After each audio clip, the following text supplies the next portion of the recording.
Ladies and gentlemen, welcome back to the CSTV. I'm your host, Kathleen Egal Toto, Madam CS. Have a true and real.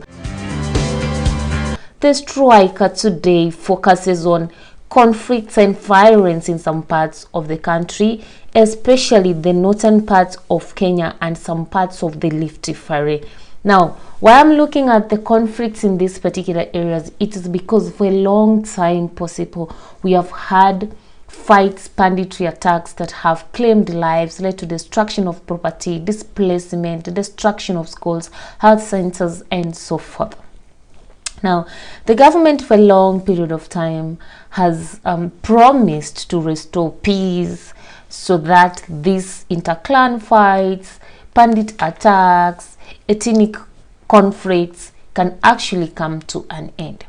But every time we see there are new clashes that are emerging, new wars, and we have had cases of banditry attacks that have even claimed the lives of security officers. And sometimes we have had banditry attacks that have led to police operations and has led to the suffering of innocent citizenry within these localities.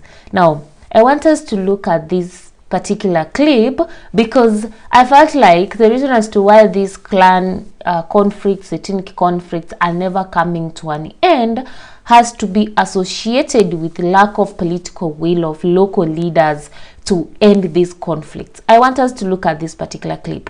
Tunataka kucontribute tuchunge watu yetu. Hakuna serikali amesimama huko amevaa vest ya bullet. Mwananchi amevaa nini? Mwananchi amesimama hapa amevaa nini? Na wao ndio saa ya tu tuoleta mtu ya bangai au mimi ulipendi. Wanavaa nini? Yeye amevaa mpaka helmet ya kubunduki. Leo tunataka pay bill number. Na mimi najitolea leo. Nataka pay bill number. Tunataka kununua bunduki au sol ile iko Mochongoi mpaka Baringo North. Katikati ya kitu inaitwa boda. Tupewe kitu inaitwa bunduki. Tumeomba bunduki ya kutosha na kama uko na pikipiki. Kama uko na pikipiki inamaanisha unaweza nunua. Pikipiki usijaribu kupanga. Hiyo kitu tuna negotiate na itashuka. Now, when you look at that particular clip, I do not know exactly what was in the mind of the speaker, but what I see is a leader who is ready that the society, all this community have guns so that they can be able to protect themselves. And she is a leader who is even saying that everybody let them stay in their clans. Tuweke risasi pamoja na bunduki tuenze kazi. Kila mtu akae kijiji yake. Tafadhali. Hapana kila mtu akae kijiji yake. I sat and asked myself, I may feel her. Maybe she has buried a lot of people in our community. She has had enough of fights. But the question is calling for violence the best way to end this conflict? And I'm saying calling for violence in the sense that what she's advocating for is that even the woman rep and the member of parliament in the area should budget that the CDF should be used to buy guns and give everybody a gun. Kaburin, pamoja na women rep, tafadhali hiyo pesa, hii quota ya first quota, tununue bunduki, tununue chakula ingine,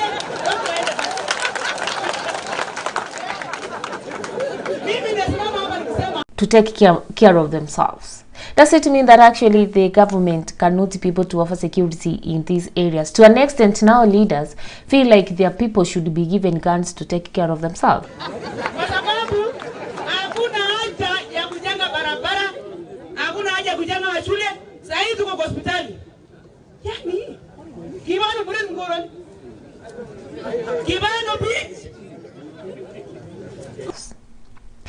She speaks so passionately. She's even saying that we do not need to construct schools, hospitals, and roads. First, what they need is security. Now, let's listen like this. Listen like this. Do you think giving guns to these people would end violence. Because if everybody has a gun, then that gun must have work to do. You know, these are not trained individuals. These are not people who know the rule of the gun. These are the people, if you give them the guns, then the ego will go up. They have the power and they can do anything with that particular gun. So when a leader says that they don't need to construct roads, I believe that sometimes the law development in terms of infrastructure in these regions is also one of the contributing factors to the conflicts in this area. Imagine if these places had well-constructed roads, enough schools, enough hospitals, you know, good markets and so forth. Then we could be able to see people who are busy taking their produce or taking their almonds to and from the markets, their children attending school and so forth. But naturally, we all know that the northern part of Kenya is among the regions in the country that are lowly developed. And combined with the climatic condition of the region, then we realize that the region suffers double, and so is that for some parts of the Rift Valley. So I'm seated here and I'm trying to imagine when a leader says that constructing roads is not going to help, or constructing infrastructure in the region is not going to help, that what is going to help is the provision of guns to these people. How does that impact on the young generation of young people, on the generation of young people in that particular locality? They grow knowing that the only solution to security is me having a gun. Okay, so it indicated that this lady was arrested. But my question is, does arresting this lady actually help undo the damage that her speech has caused in the society? Because so many of his villagers see that lady as a hero. You know, she stood to speak for the clan, and she was bold enough to speak it publicly. Maybe they were so much afraid to speak about it, and she's the one who came out to speak about it. So you see, for her, she's an hero. So, you know, arresting this lady, is it going to cool down anything, or it's going to incite violence now that their hero has been arrested? Even if we arrested this lady, how are we going to undo the damage and the impact that her call for the society to have guns has caused? And you know, that's why I normally say, many times we talk about bringing peace in conflict-laden areas, that violence is not always the solution to preventing banditry attacks, preventing violent attacks, and so forth. Sometimes mediation is the right, mediation and diplomacy works better.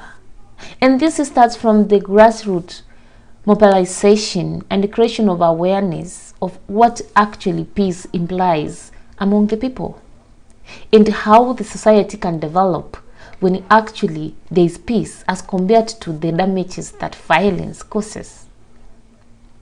So for me, I feel like actually sometimes it is lack of political will by the local politicians to end violence within their localities. The local politicians use violence to gauge their power and their mighty, and to make their people happy in terms of, you stand with your people, like, we need guns to fight them. We don't need them in our clan. You know, when a leader says that let everybody stay in their clan, you know already that is like we versus they syndrome already as developed. So sometimes we normally blame the people who go to fight. We blame the young men and the young boys who are sent as bandits to fight, to steal animals, to attack, and so forth. Sometimes those young men don't know even why they're fighting. They have been radicalized and poisoned by their political leaders, their local political leaders. The guns this young boy uses, it's not even them who buys them. They have been given to them by some people who have the power to acquire those guns.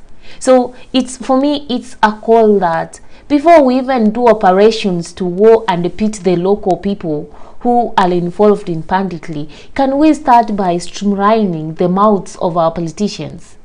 Can we start by shutting the mouths of our local leaders who are actually advocating for violence among the people? Because for me, I feel that the problems in these places that are fighting, the northern part of Kenya and some parts of Rift Valley and any other part in the country right now that has had issues to do with clashes and ethnic violence and so forth, has nothing to do with the locals. It has everything to do with the local politicians.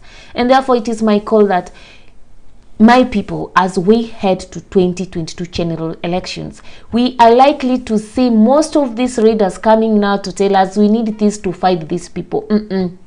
Don't fall into this trap. They will come right now, they will incite violence. When we will be fighting, them and their children will be in big hotels in the city or even outside the countries, watching us die through their televisions. Otherwise, leave your comments below. Do you think that the call for violence to end violence is the right way to go in terms of conflicts and ethnicity or ethnic fights in the country? Share your opinions, keep the conversation going, and let's have it raw and real. Signing out, Madam CS Egal Toto, the CS TV. Have it raw and real.